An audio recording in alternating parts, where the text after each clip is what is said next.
बस माँ यहाँ पहुँच जाए तो फिर अपने हाथों के बने लड्डू खिलाऊंगा मैं।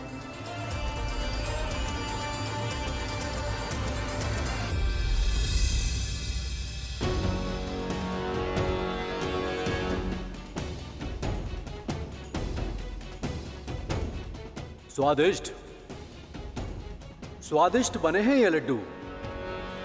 अरे वाह, स्वादिष्ट लड्डू।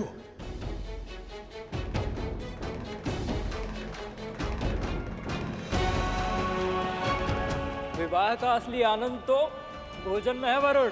सही कहा।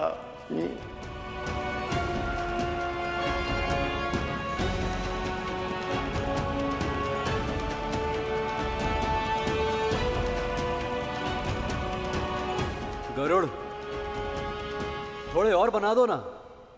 तुम तो जानते ही हो कि मंथन के बाद कितने थक गए हैं हम। क्यों देवताओं? सही कहा देवराज। अभी बना दो देवराज।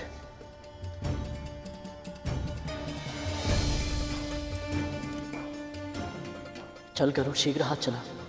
देवता आ गए हैं तो पीछे पीछे असुर भी पहुंचते ही होंगे, और एक बार असुर यहाँ आ गए तो माँ के पास जाने के लिए समय निकालना और अधिक कठिन हो जाएगा। पर उन्हें लेने तो मुझे जाना ही होगा।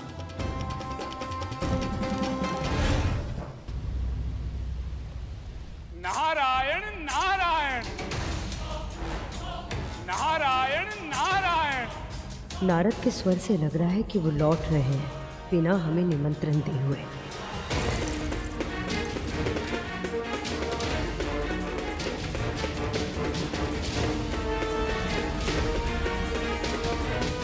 नारायण नारायण नारायण नारायण। इतने निकट आकर बिना निमंत्रण दिए लौट गए नारद। वैसे भी हमें कौन सा जाना था मां? उससे कोई अंतर नहीं पड़ता। निमंत्रण ना देना हमारा अपमान है, पर इनके लक्षणों और गोपनीय संकेतों को देखकर तो मुझे यही लगता है कि जैसे हमें आज निमंत्रण नहीं मिला है, वैसे ही हमें अमृत भी नहीं मिलेगा। लेकिन अब तो मुझे भी यही संदेह हो रहा है।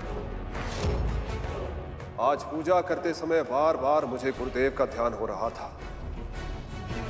उन्होंने कितनी बार चेतावनी दी थी हमें कि इस मंथन में भाग लेना हम असुरों के लिए हितकारी नहीं होगा। इच्छा तो मेरी भी नहीं थी भले, पर तुमने मेरा सुझाव नहीं माना। गुरुदेव की इच्छा के विरुद्ध उनकी आज्ञा के बिना यह निर्णय लिया, इसीलिए ये शंका हो रही है। मैं उनसे भेंट करने जाऊंगा और मैं विवाह में सम्मिलित होने जाऊंगी।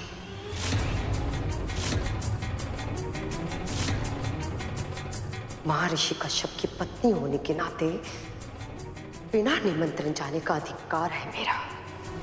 और वैसे हम में से किसी एक को तो वहां पर होना चाहिए जो उनकी गतिविधियों पर दृष्टि रख सके। मुझे पूरा विश्वास है कि अदिति दीदी नियमों का उल्लंघन नहीं करेगी, पर कदरू ऐसे किसी भी अवसर को अपने हाथों से जाने नहीं दे सकती जिसमें उसके पुत्रों का हित हो, फिर चाहे उसे नैतिक अनैतिक कोई भी मार्ग क्यों ना अपनाना पड़े। और वो विंता का पुत्र गरुड़, वो भी तो विष्णु के बहुत निकट आ गया है। मैं नहीं चाहती कि ये सब कोई योजना बनाकर हमारे साथ छल कर दे और अमृत पाने का अधिकार हमसे छीन ले।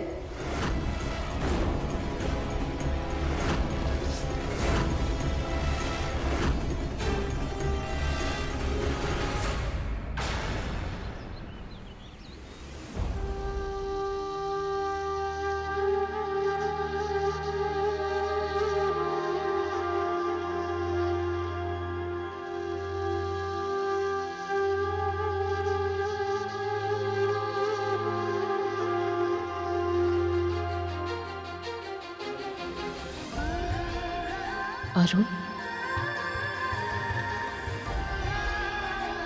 आज ओस की इन बूंदों में खारापन नहीं, मिठास है। नारायण नारायण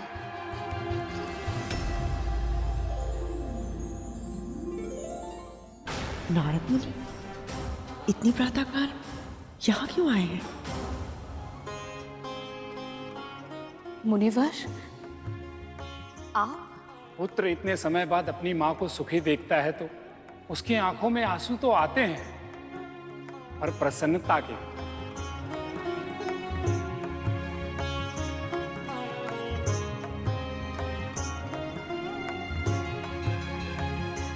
और उसका ये जल कभी खारा ना हो। आपके और आपके पुत्रों की आंखों में दुख आंसू बनकर कभी ना छलके। नारायण नारायण। मुनिवर, आइए ना, भीतर आइए, पधारिए। माँ बेटी सदा एक ही काम करते हैं, बस आशीर्वाद बटोरते रहते हैं। अब आशीर्वाद के लिए नारद जी के सामने स्वांग करेगी वो।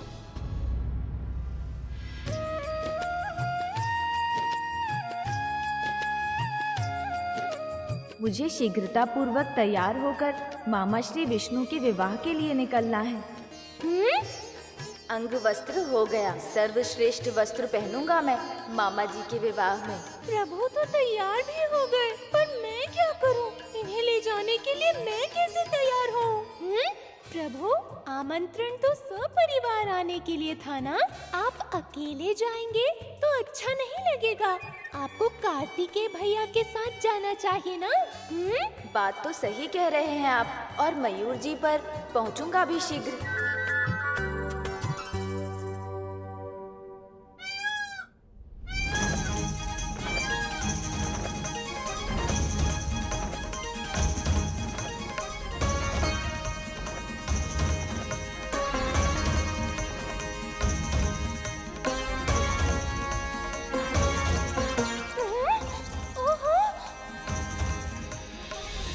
कार्तिकेय भैया तो मामा श्री विष्णु के विवाह में चले गए, अब मैं कैसे जाऊंगा? प्रभु, माँ के साथ जाइए। आप साथ रहेंगे तो उनकी सुविधा का ध्यान रख पाएंगे। सुझाव तो ये भी अच्छा है। माँ, माँ। ओहो, माँ तो पहले ही चली गई मामा श्री विष्णु के विवाह में। स्त्रियों के बिना किसी भी उत्सव की शोभा ही नहीं होती प्रभु, इसीलिए तो विवाह जैसे उत्सवों में स्त्रियां सबसे पहले जाती हैं। प्रभु, बहुत ही उत्तम विचार आया है मस्तिष्क में। आप महादेव के साथ चले जाइए, नंदी भैया ले जा रहे होंगे उन्हें। पिताश्री से पूछने का साहस नहीं है मुझ में, आप पूछिए। आपका उनके साथ न जाना मेरे लिए समस्या बन जाएगा, इसलिए ये आवश्यक है कि उनके जाने से पहले मैं उनके पास जाऊं।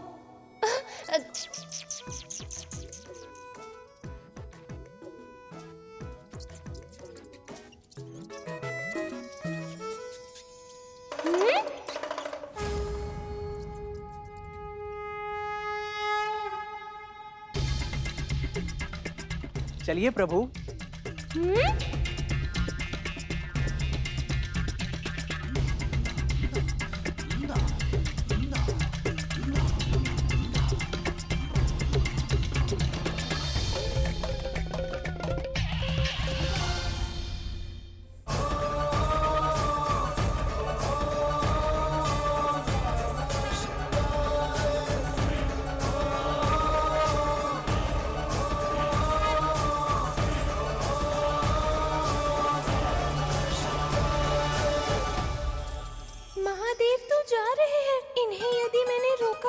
कदाचित मुझ पर ही क्रोधित न हो जाए प्रभु। प्रभु, क्या हुआ मूषक जी? पूछा पिताश्री से। नहीं प्रभु, साहस ही नहीं हुआ। सब जा चुके हैं मामा श्री विष्णु के विवाह के लिए, अब हमें भी चलना चाहिए मूषक जी। प्रभु, अब मुझे ही आपको मामा श्री विष्णु के विवाह में ले जाना पड़ेगा। आप गरुड़ के बारे में जानने के लिए व्याकुल है ना? अपने सेवा भाव के बल से आपका पुत्र कुछ ऐसे असंभव कार्य करने में सफल रहा है कि वो प्रभु का बहुत ही प्रिय बन गया है।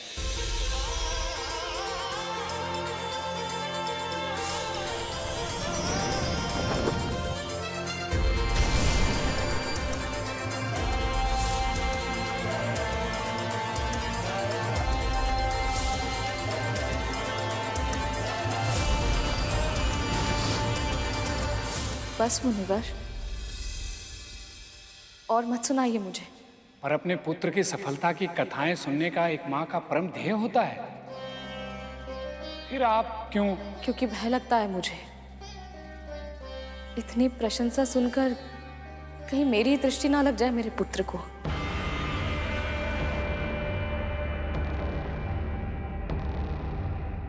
अपने मन से भ्रम निकाल दीजिए देवी विंता। आपके कारण आपके दोनों पुत्रों का कोई अहित अब नहीं कर पाएगा।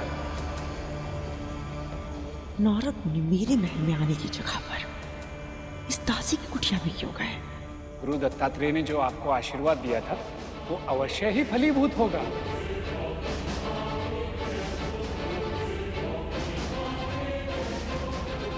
समय आ गया है और मुझे पूरा विश्वास है आप शीघ्र ही अपनी दास्ता से मुक्त होंगी।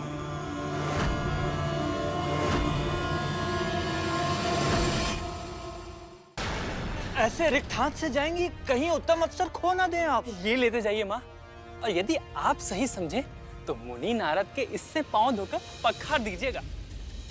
आप तो जानती ही हैं कि ऋषि मुनि ऐसी साधारण बातों से प्रसन्न हो जाते हैं। अब सोचने में समय व्यर्थ मत कीजिए, या तो ये कार्य विंता माता करती हैं, नहीं तो गरुड़। पर हमारा मानना है माँ कि इस बार ये कार्य आप पहले करके मुनि नारद का आशीर्वाद प्राप्त कर ही लीजिए।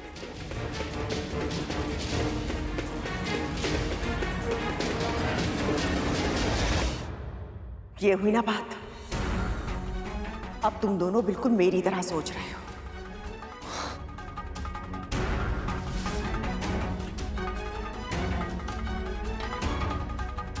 हमें तो बस अब एक ही आशीर्वाद चाहिए माँ, कि अब हमारी सोच आपके समान कभी ना हो।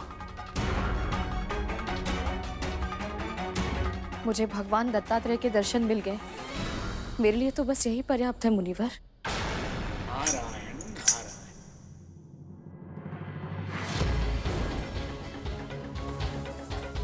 ये तो नारद मुनि से भी यही कह रही है कि इसके लिए दत्तात्रेय के दर्शन ही पर्याप्त है और इनसे असत्य तो कभी नहीं बोलेगी।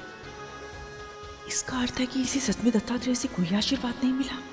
इससे अधिक अमहत्वाकांक्षी स्त्री कोई नहीं देखी मैंने, और इसका पुत्र है ये सफलता प्राप्त करता ही जा रहा है।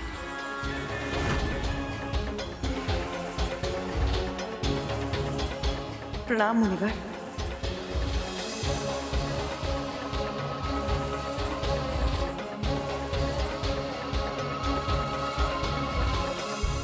कृपया मुझे अपने पांव पखारने का सौभाग्य प्रदान करें।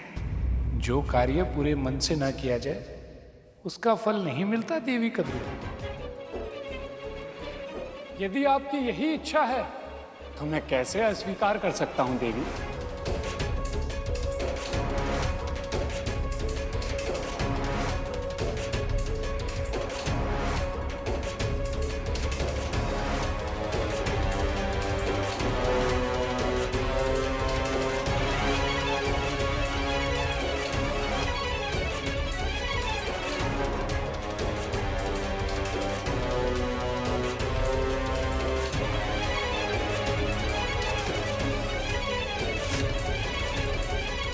आपके मुख पर धब्बा कैसा है देवी?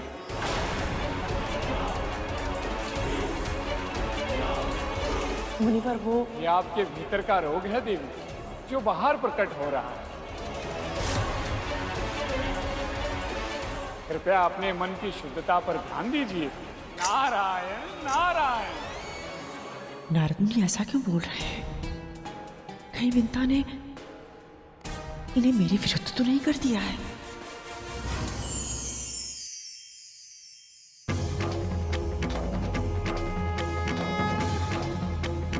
भगवान महादेव और उनके परिवार का विवाह घर में स्वागत है।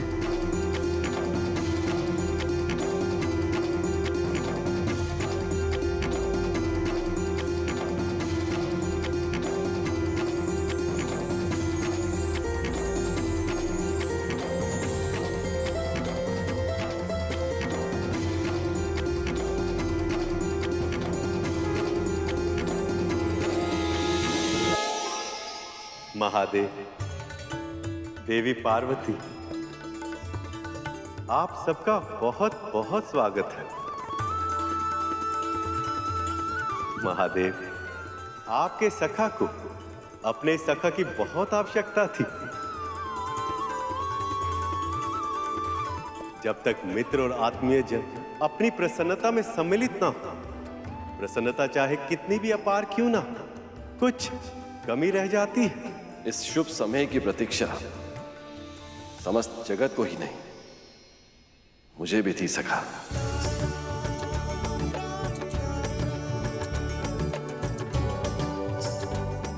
आपकी विवाह की सूचना प्राप्त होते ही मुझसे एक क्षण भी रुका नहीं गया। प्रणाम मामा जी। विवाह की बहुत बहुत बधाई आपको। कार्तिकेय, तुम्हारा स्वागत है पुत्र। अब तुम आ गए हो तो वैकुंठ में भी उल्लास का रंग चढ़ जाएगा।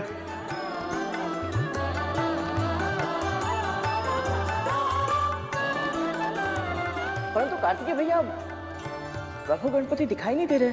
उत्साहित तो वो भी बहुत था गरुड़, आता ही होगा। परम प्रभु और प्रभु प्रिया के गठबंधन की बेला आई। पाणी ग्रहण है हरि लक्ष्मी का, सबको बहुत बहुत बधाई। हर विष्णु भक्त का स्वागत होगा। आप विशेषकर आमंत्रित हैं, सम्मिलित अवश्य हो, प्रसन्नता बांटे, बस यही अपेक्षित है। नारायण नारायण।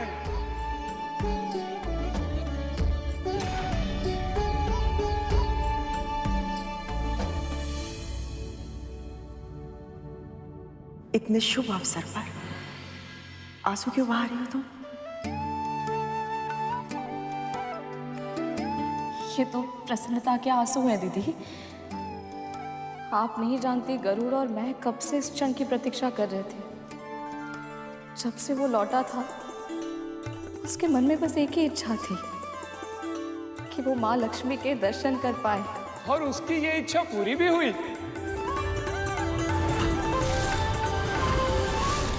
अपितु सत्य तो ये है कि प्रभु और मां को मिलाने में गरुड़ ने महत्वपूर्ण भूमिका निभाई है।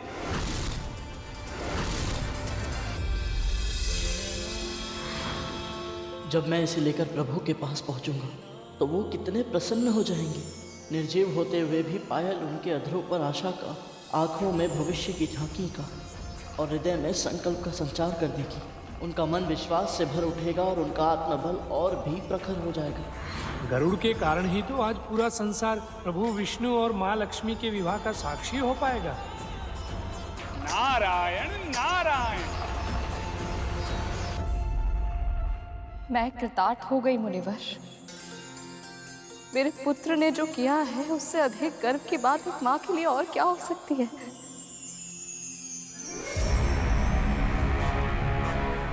माँ लक्ष्मी के पाँव में पायल पहनाने में सहायता किया। माँ के पाँव में तो शुभता और सुख होता है। कितना भाग्यवान है ना गरुड़। मूर्खों, भाग्यवान नहीं भाग्यहीन है। हमने अपना सारा समय उस बुढ़े के ध्यान में व्यतीत कर दिया और उस बुढ़े ने हमें जाने से पहले आशीर्वाद भी नहीं दिया। वही समय हमें मंथन में देना चाहिए था। मूर्ख कहेंगे।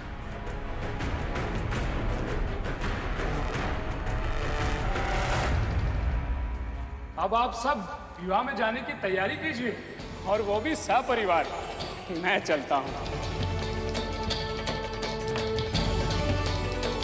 नारायण नारायण। गरुड़ के कारण मुझे परम पिता, परम प्रभु नारायण और माँ लक्ष्मी के दर्शन होंगे और मैं अपने पुत्र अरुण से भी मिल पाऊंगी। भूल मत कि तू एक दासी है विंता, और दासी अपनी स्वामिनी की आज्ञा के बिना कहीं नहीं जा सकती है। ठीक है, मैं भी देखती हूं तू कैसे विवाह में जाएगी।